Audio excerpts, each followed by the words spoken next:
Hi, my name is Kayla, and my project is on the Indianapolis Parks expansion.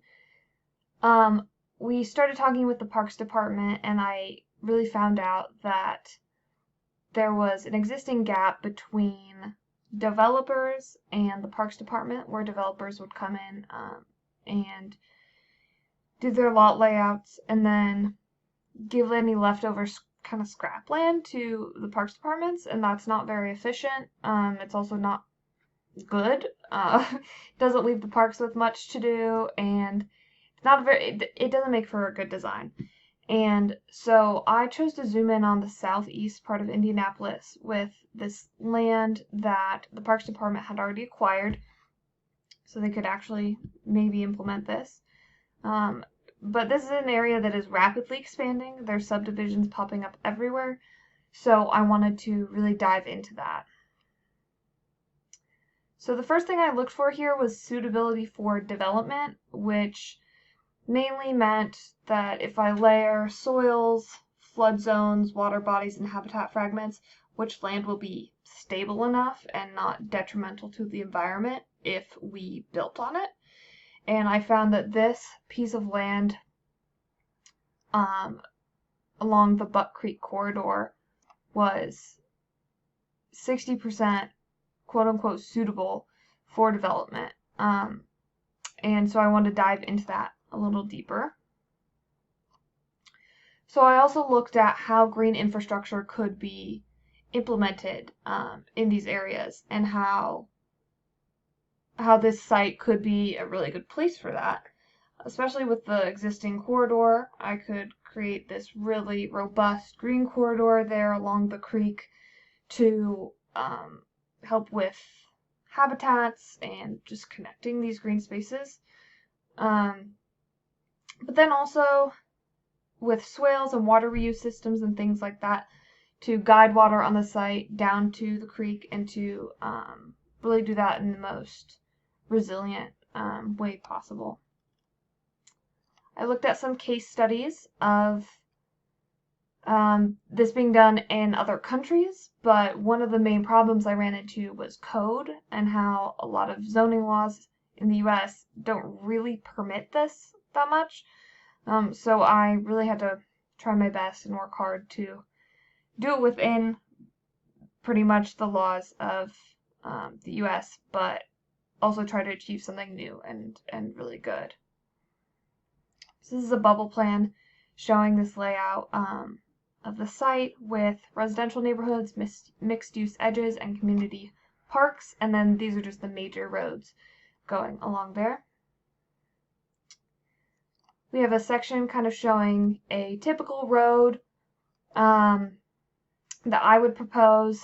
This picture up here shows it in a traditional subdivision what that would look like, but then this is what I'm proposing. So smaller streets, houses closer to the sidewalk, more interaction, more green.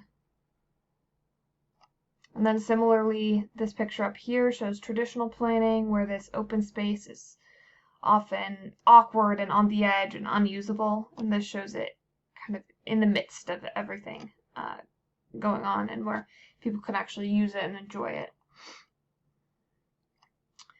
So this plan is a little chunk of the site that I chose, but it really, when I looked at it, I started with the green spaces first when designing this, and how we can get, say, water from here to the creek, or how do we even just connect this green corridor with this green corridor over here for people and for animals.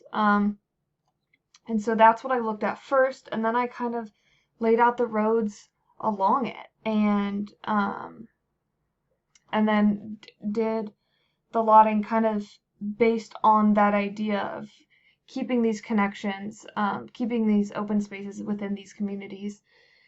And I got about 4 dwelling units per acre, which is pretty good and pretty average. So I was proud of that. Then here's a section showing kind of a mixed use edge going all the way down to the creek, and just heavily buffered floodplain, and where people can connect and enjoy themselves. This is a community space in the middle of the development, in the middle of pretty densely lotted houses, and how it just enables this community to be developed. Then I have a park space, which was really designed to not interfere as much as possible with the natural environment. We have this white trail is floodable and can be closed off. This pink one won't be flooded. It's not in the floodplain. All built elements would be outside of habitat connectors, this intensely built stuff, even though these have to run through some habitat corridors, but it's just a little bit of trail, and I wanted to maximize the use of this non-essential habitat space. This is an image kind of depicting that play space. And then we have some results, the impacts of the goals from the first page, that I did connect communities with these clustered housing units, these walkable connections within those, and then again the outdoor spaces also within those. I ensured resiliency with lots of green infrastructure, lots of native plantings, and the possibility for water-conscious design. And then I planned for the future with these protected habitats, with the community-centered design, human-centered design, and with low-impact design. So thank you for listening.